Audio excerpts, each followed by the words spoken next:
कहानी का अगला भाग, अतीत और माफी। अगली सुबह पहाड़ पर हल्की धूप पड़ रही है, चिड़ियों की आवाजें आ रही हैं। पंडित की टांग का दर्द तो चला गया, पर अब उसे नए दर्द सताने लगे थे। हर सुबह वो उठता और किसी न किसी अंग में दर्द की शिकायत करता।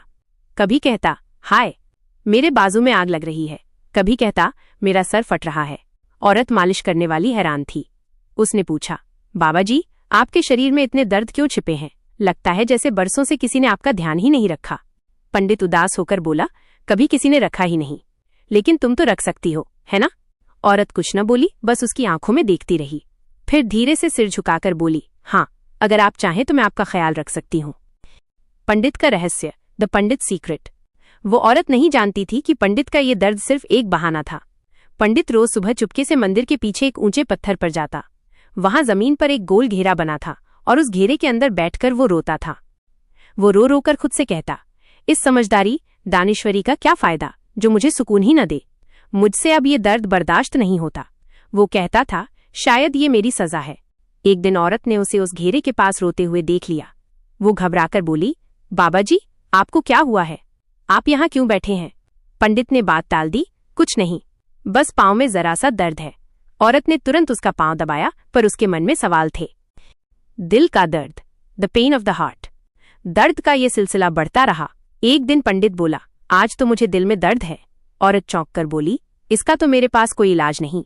पंडित ने शरारत से कहा, तुम्हारे हाथों में शिफा है, तुम्हें क्या मालूम? एक शाम पंडित ने उससे पूछा, तुम अकेली हो? तुम्हारा शौहर पति नहीं है?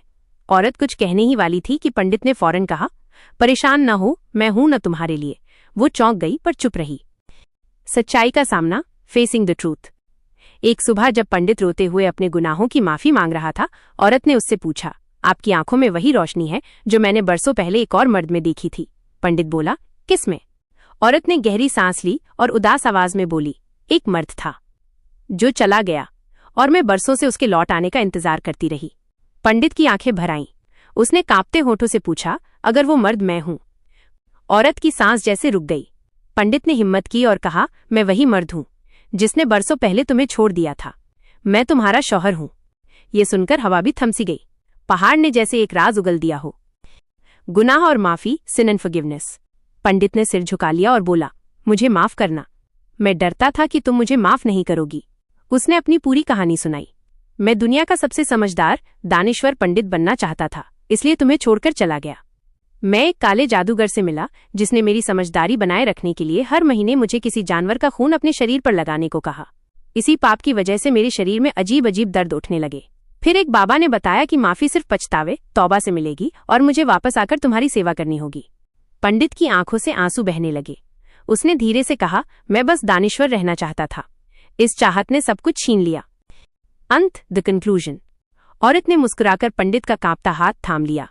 वो बोली, आपने जो गुनाह किए उनका इकरार, स्वीकार ही सबसे बड़ी माफी है। उसी पल पंडित के शरीर में एक झटका लगा। उसका सारा दर्द खत्म हो गया। वो अपनी उस पुरानी हालत में लौट आया जहां उसके दिल में सुकून था। फिर वो दोनों वहां से अपने घर लौट आए और एक दूसरे के साथ खुशी से जिंदगी गुजारने लगे। बारिश रुक चुकी थी, लेकिन जमीन अभी भी गीली थी। हवा में मिट्टी की खुशबू घुली हुई थी और मंदिर के बाहर वो दोनों चुपचाप बैठे थे। औरत ने धीरे से कहा, तुमने कहा था कि तुमने कोई बड़ा गुनाह किया था। क्या अब तुम मुझे बताओगे कि वो गुनाह क्या था? पंडित ने नजरें झुका ली। उसके हाथ कांपने लगे, आवाज भारी हो गई। वो दिन याद है जब मैं तुम्हें छोड़कर चला गया था? मैं ज्ञान की तलाश में नहीं गया था, मैं लालच में गया था। औरत चौंक गई। लालच? किस चीज का? पंडित की आंखों से आंसू बहने लगे। एक काला जादूगर मेरे गांव आया था। उसने कहा, अगर तू मेरे मंत्र सीख ले तो तू लोगों पर राज कर सकता है। दौलत और ताकत तेरे कदमों में होगी। औरत ने दुख से पूछा, और तुमने उसकी बात मान ली? हाँ, पंडित बोला, मैं पागल था। मैंने जादू सीखने के लिए अपनी आत्मा गिरवी रख दी। उसने कहा कि हर महीने जानवर का खून अपने शरीर पर लगाना होगा, तभी मंत्र काम करेगा। शुरू में मैंने किया, फिर मेरा शरीर कमजोर होने लगा, दर्द बढ़ता गया और नींद उड़ गई। वो रो पड़ा। मैंने भगवान को छोड़कर अंधेरे का रास्ता चुना था। वही मेरा सबसे बड़ा गुनाह था। औरत की आंखों में भी आंसू आ गए। वो बोली, तुमने खुद को सजा दी, लेकिन मुझे भी उस गुनाह में जलने पर मजबूर कर दिया। पंडित ने हाथ जोड़ दिए। मुझे पता है, मैंने तुमसे और भगवान से मुंह मोड़ा, लेकिन अगर तुम मुझे माफ कर दो तो शायद मेरा भगवान भी मुझे माफ कर दे। औरत ने उसके हाथ पकड़ लिए और बोली, जब गुनाह का इंसान खुद इजहार स्वीकार कर ले तो वो तौबा पछतावा बन जाता है। माँ तुम्हें माफ करती हूँ।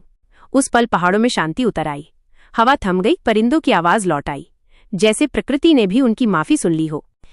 भलाई का नया रास्ता। सुबह का समय था। सूरज की हल्की किरणें पहाड़ों के बीच से झांक रही थीं। पंडित मंदिर के सामने बैठा था, हाथ में अपनी पुरानी माला लिए, पर आज वो मंत्र नहीं पढ़ रहा था, बस औरत को देख रहा था जो मंदिर के आंगन में दिया जला रही थी। औरत ने धीरे से पूछा, अब क्या करोगे? क्या यहीं रहोगे हमेशा? पंडित बोला, नहीं, अब मैं नीचे गांव जाऊंगा। अब मैं फिर से जीना चाहता हूँ, सब कुछ छोड़ देना चाहता हूँ जो मुझे भगवान से दूर ले गया। औरत मुस्कुराई, तो चलो हम दोनों चलेंगे। अब मैं तुम्हें अकेला नहीं छोड़ूंगी। जैसे तुमने पाप का रास्ता खुद चुना था, अब भलाई का रास्ता हम दोनों मिलकर चुनेंगे। पंडित ने आसमान की तरफ देखा। बादलों के पीछे से एक रोशनी निकली, जैसे खुद भगवान ने उनके फैसले को मंजूर कर लिया हो। वो बोला, मुझे लगा था मैं समझदार हूं, पर अब जाना, असली समझ तो माफी में है और असली पूजा प्यार में। औरत बोली, प्यार ही तो दवा है जो टूटे दिलों को जोड़ देता है और गुनाहों को मिटा देता है। दोनों मंदिर के दरवाजे तक पहुंचे। पंडित ने आखिरी बार घंटी बजाई। आवाज घाटियों में गूंज उठी, जैसे हवा कह रही हो, अब अंधेरा गया, रोशनी आ गई। अतीत से छुटकारा। वो दोनों नीचे की ओर चल पड़े। रास्ता शांत था, बस चिड़ियों की आवाजें थीं। पंडित धीरे धीरे चल रहा था, जैसे हर कदम के साथ अपना अतीत पीछे छोड़ रहा हो। कुछ देर बाद औरत ने पूछा, अब तो बताओ, वो जादूगर ने तुमसे क्या करवाया था? पंडित बोला, वो बोला कि अगर मैं रुक गया तो मेरा दिमाग अंधा हो जाएगा। मैं डर गया और वही करता गया जो उसने कहा। पर फिर एक दिन मेरे सपने में एक बूढ़े फकीर आए। उन्होंने कहा, अगर तौबा करनी है तो उस औरत के पास जा जिसे तूने छोड़ा था। तब मुझे पता चला वो औरत तुम थी। औरत की आंखों से आंसू बह निकले। तो तुम इतने साल पहाड़ों में इसी गुनाह की सजा काट रहे थे? पंडित बोला, हाँ, लेकिन मेरी आग सिर्फ तुम्हारे हाथों से बुझ सकती थी। दोनों चलते रहे। नीचे हल्की बारिश शुरू हो गई, जैसे आसमान भी उनके गुनाहों को धो रहा हो। सुकून की तलाश। बादल छा गए थे। पंडित एक पत्थर पर बैठ गया, चेहरे पर शर्म और आंखों में उम्मीद थी। औरत उसके पास आई और बोली, अब सब खत्म हो गया है। बीता हुआ वक्त लौटकर नहीं आता। खुद को माफ करना सीखो, जैसे भगवान अपने बंदों को माफ करता है। पंडित बोला, पर मैं खुद को कैसे माफ करूं? मैंने धर्म के नाम पर पाप किया। औरत ने कहा, जब इंसान सच में पछताता है तो आसमान भी उसकी तौबा सुनता है। बस दिल से मांगो, बाकी भगवान पर छोड़ दो। पंडित ने आंखें बंद की। आंसू बहने लगे। वो जमीन पर झुक गया और बोला, हे मेरे भगवान, मैंने घमंड किया, मुझे माफ कर दे। मुझे फिर से इंसान बना दे। बारिश तेज हो गई। बूंदें उसके शरीर पर गिर रही थीं, जैसे आसमान उसके पाप धो रहा हो। औरत चुपचाप उसके साथ बैठी रही। कुछ देर बाद उसने आंखें खोली। उसके चेहरे पर शांति थी, वो शांति जो तौबा के बाद मिलती है। औरत मुस्कुराई, अब तुम वही नहीं रहे, अब तुम एक नए इंसान बन गए हो। पंडित ने उसका हाथ पकड़ा, अगर तुम साथ हो तो मुझे यकीन है कि भगवान भी साथ है। बारिश रुक गई। सूरज की किरणें बादलों के बीच से निकल आईं, जैसे भगवान कह रहा हो, मैंने तुम्हारी तौबा स्वीकार कर ली। जिंदगी में सुकून। सुबह का समय था। बारिश के बाद हवा में ताजगी थी।